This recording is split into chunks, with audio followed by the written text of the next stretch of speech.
It's the 30th of December 2020, and it's a cold winter night in Gjerdrum, a small town not far from Norway's capital, Oslo. The time is 3:56 a.m., and most of the Norwegian population is still asleep. Rasa Lisinskine is walking her dog before she is going to work. She is talking to her husband on the phone when the ground suddenly starts moving. The sound is deafening.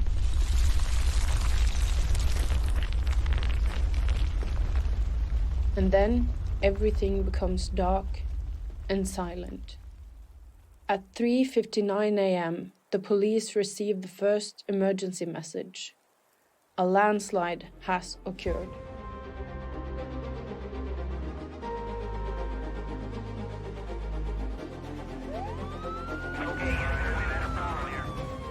We understand that a plane has crashed into the World Trade Center. We don't know anything. How dare you? You have stolen my dreams, my childhood, with your empty words. I am officially running for President of the United States. Feminism, by definition, is the belief that men and women should have equal rights. Hi everyone, I'm Lydia, and welcome to the first episode of How to Communicate During a Crisis. This podcast is for everyone interested in communication, especially crisis communication. In every episode, I will talk about one crisis that has taken place somewhere in the world at some time. And then I would have a closer look at what was communicated and how it was communicated.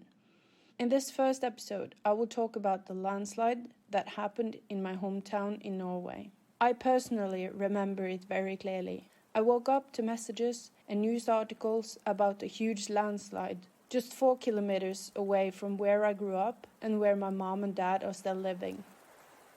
Andersen is the mayor of Gjerdrum. On this late December night in 2020, he wakes up to a phone call from the police. You wake up 4:30 in the morning and the police is calling you and say there's a major accident, there's a landslide, and several buildings are taken. And I know that these buildings are people's homes, so there's going to be victims.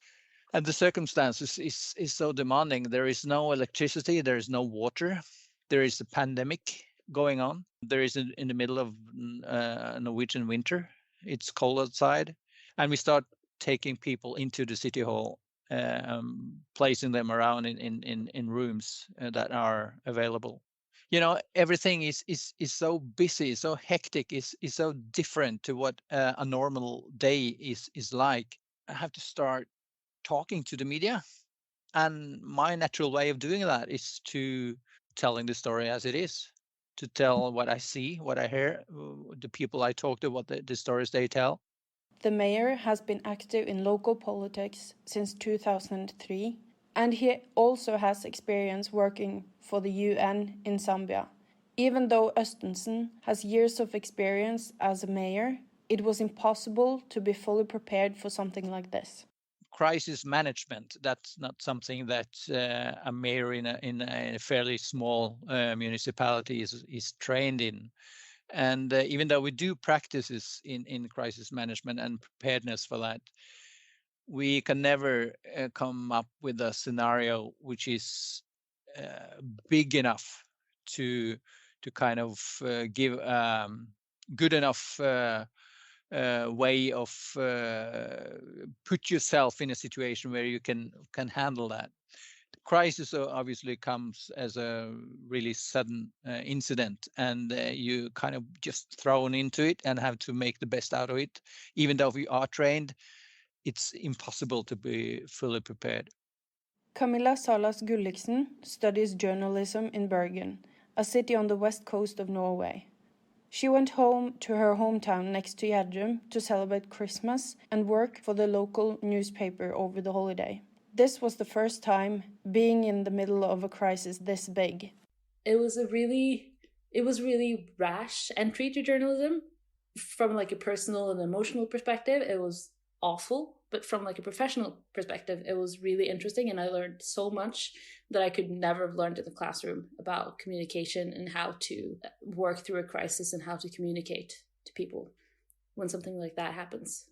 The frame of the situation was so big on so many levels. 10 people were missing, many people had lost their homes, and at some point, every fifth person in Gjerdrum was evacuated. The main road into town was blocked, the water and electricity did not work, and they had to evacuate the city hall just after a couple of hours. Andersen and the municipality had to get more help to communicate everything in a good way. We were in a crisis in so many ways. And that creates a massive demand of communication to tell, not only to talk to the media, but also to formulate messages out to the citizens on all kinds of in our web pages and our social media channels. In every thinkable matters of communication, we needed to provide communication and tell what was going on the whole time. We had 2 full hotels of evacuated people, several hundred people that were sitting there in a hotel just waiting to get news. There were so many questions on what was going on. All this we had to deal with.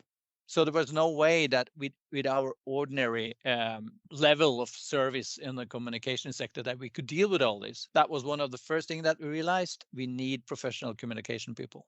For Camilla and the other journalists, the focus was to get information and provide it to the people who needed it. And as a journalist, the ethics of what information you're spreading is also important. Initially, our main focus was to provide information. It was just getting correct information and then spreading that. So for people who lived in the area, we removed the online paywall so that you could read information about what was happening in your community for free. And we also delivered newspapers to all of the places where people who had been displaced were living. So the focus was information. How do we ensure that we are providing information that is trustworthy, that is true, and at the same point does not identify anyone? Because it's a really small community. Within the first day, we knew before the police had said anything who were missing and who weren't. So also the ethics of the entire thing were always in the back of our heads, trying to get an overview, trying to provide people that overview, but at the same time recognizing that there were families and individuals that were affected that did not have this information and that shouldn't read this information in the newspaper, that it could be information that a priest or police officer should actually deliver. But our main focus was getting that information and getting people who weren't from there to understand how massive and how impactful both the landslide but also their stories were. So yeah, it was intense, but information was key. And at some point, the journalists had to start to ask more investigating questions. I didn't feel bad about asking the police what had happened, because that's their job. Their job was to investigate. I felt quite bad to ask the mayor because I knew he lived literally across the road. He was spending all of his time with the people affected. And when you see him crying constantly during every single press conference, and when you ask him okay, do you think that the municipality is at fault? And you can just see his heart breaking. But that's the thing, you do these things to challenge the power, but in this situation, there is no bad guy, and it's just so hard to try and find one. But at the same time, I feel in Norway, and especially during a crisis like this, the relationship between the journalist and the source is so tight. They know that when we ask these things, it's personal, that it hurts us too. And in a situation like this, all parts are just interested in doing what's best for the people who are affected, and finding out what happened is a part of that. And there were so many people who wanted to find some form of justice and some form of closure, and just to have some answers, because losing your family in a natural disaster does not make sense at all. And I get that you're looking for those answers. And when people start asking, we as journalists have a responsibility to do the asking. We have those connections and we have the opportunity to do that. In 2021, Gjerdrum municipality received 2 prizes for how they dealt with the situation and for their transparency through the whole situation. Their openness was also really appreciated by the journalists. Sometimes when I see colleagues around Norway or maybe other places as well. When you get difficult questions, when you are in a crisis, you are more afraid of saying too much, and then you end up saying nothing almost. And I think that's a really bad choice. It's better to talk, and maybe to talk a lot, and to, if you try to hide something, people and everyone will kind of see through that. This person is not telling it how it is. We try to comment on everything, even though we don't have the best answer, but we answer the best we can. And if you don't really know what to say, we are honest about that. I'm not sure. I can come back to you. I can find out. But right now, I'm not so sure of how the situation is, because that was happened because you get a microphone in your face all the time, and you're not prepared for situations. So you have to kind of deal with the situation as it is, when it is, and then it's maybe difficult. That's maybe the difficult situation, to bring the honesty further in a situation where you're not so sure of what you say is, if you have the full story or not. But never say nothing. Being in the middle of it, and stay in it, in the openness. That's my experience from it all. Even though you're not sure if every answer you give is good enough, try. We had to communicate so much with the police, with the fire department, with the army. They communicated so clearly and so well, and you were never in doubt at any point. You felt safe. The community felt safe. They've been praised afterwards for how good they were at communicating, but it makes all the difference to know what's happening. Well, I knew that it was important, but I didn't know how much of a difference it could make. And especially now that I've seen what they did during that crisis, it's not the standard. That's not how it is. That's exceptional. They made communication a priority, and it really showed. And both we, the police, and everyone got great payoff for it. Even though the municipality and the mayor got honored for their openness during the crisis, they got charged by the police at the beginning of 2022 for not doing enough to prevent the landslide from happening.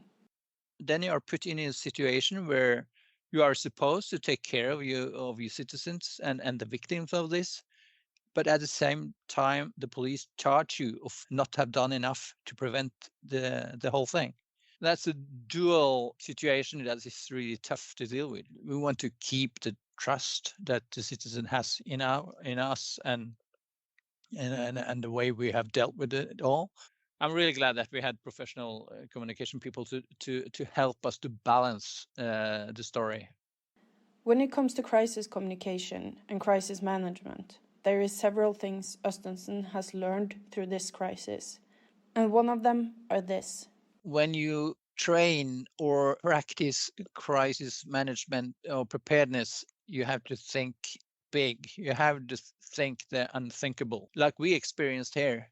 If we had put on that scenario in a practice, we would think that this is too much. This is not going to be real. This cannot happen. There were so many aspects of this crisis that hit us in so many ways, and that's something you have to think about when you practice and deal with preparedness. That's, you have to think bigger than you can imagine.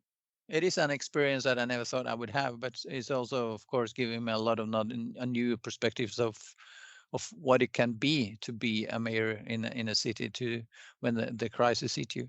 So of course I learned a lot, and but I hope I never have to deal with it again. So at the end, prepare for something you don't think will ever happen, because it might, and then you would be more prepared for it. When you know that you are standing in a crisis that you don't really know how to handle, ask for help. Get communication people who can help you on the way. Be open about what you know and what you don't know, and inform the media and the community about every step on the way.